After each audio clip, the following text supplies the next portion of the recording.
할렐루야! 오늘도 주님과 동행하는 행복한 하루 되시길 축복합니다. 오늘 큐티 본문은 출애굽기 1장 1절에서 22절 말씀입니다. 오늘 큐티는 더욱 번성한 이스라엘이라는 제목으로 애굽에서 이스라엘의 모습입니다. 말씀 질문입니다. 왜 애굽은 이스라엘을 학대했나요? 야곱이 자신의 가족을 데리고 요셉이 총리로 있는 애굽으로 이주한 후에 그의 자손은 생육하고 번성하여 온 땅에 가득하게 됩니다. 9절입니다. 그가 그 백성에게 이르되 이 백성 이스라엘 자손이 우리보다 많고 강하도다. 하나님은 기근을 피해 애굽으로 들어간 이들을 오히려 번성하게 하셨습니다. 그러니 사실 애굽으로서도 당황스러운 것은 사실입니다. 그런데 문제는 이스라엘 자손이 이렇게 온 땅에 가득하게 된 것이 요셉이 죽고 4대가 지나서였다는 겁니다. 물론 이 일은 창세기 하나님께서 야곱에게 주신 약속에 대한 성취였습니다. 아브라함에게 말씀하시기를 내가 너로 큰 민족을 이루고 내게 복을 주어 네 이름을 창대하게 하리라 라고 하신 말씀의 성취였습니다. 하나님께서 나에게 주신 약속의 말씀은 세월이 지날지라도 반드시 성취된다는 뜻이겠죠. 그리스도인들은 축복을 받습니다. 주님께서 약속하셨기 때문입니다. 그런데 문제는 때로 나에게 허락하신 번성이 내 능력과 노력의 결과라고 생각한다는 것입니다.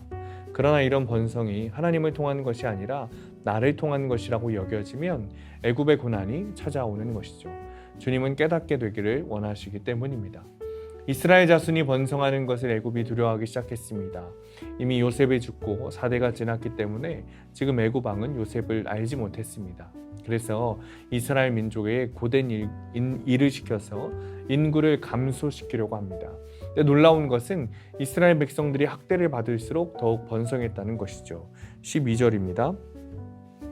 그러나 학대를 받을수록 더욱 번성하여 퍼져가니 애굽 사람이 이스라엘 자손으로 말미암아 근심하였다. 애굽은 이스라엘을 괴롭혔지만 이것은 하나님의 계획 가운데 하나였습니다. 그리고 애굽 왕은 그 약속을 성취하는 도구로 쓰인 것뿐이었습니다. 바로 왕은 자기 힘으로 이스라엘 백성을 억누르려고 했지만 결코 하나님의 뜻을 꺾을 수는 없었습니다. 성도는 세상에서 받는 고난을 피할 수는 없지만 그 가운데 하나님의 구원을 경험하게 됩니다. 결국 그리스도인은 세상을 두려워하는 것이 아니라 주님을 두려워해야 하고 주님의 구원을 사모해야 합니다. 주님께서는 모든 세상이 우리를 학대하고 괴롭힐지라도 구원의 약속을 반드시 성취하시기 때문입니다. 적용 질문입니다. 나에게 허락하신 번성이 나의 노력의 결과입니까? 아니면 말씀의 성취입니까? 하나님의 구원 약속을 믿으십니까? 오늘의 원포인트입니다. 주님의 구원 약속을 사모해야 합니다. 주님의 구원 약속을 사모하고 믿는다면 우리는 두려울 것이 없습니다. 우리가 아무리 힘들어도 주님께서 구원하실 것이기 때문입니다. 주님께서 약속하신 구원을 믿고 오늘도 담대히 살아가시기를 축복합니다. 기도하겠습니다. 주님, 주님의 구원 약속을 사모하기 원합니다.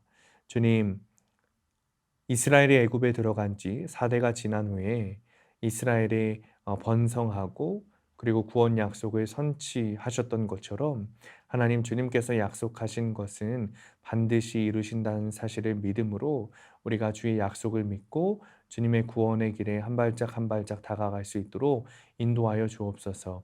오늘도 하나님께서 약속하신 일이 내 삶에서 이루어진다는 그 축복을 믿고 살아가는 하루 될 수 있도록 인도하여 주옵소서. 예수님의 이름으로 기도합니다. 아멘.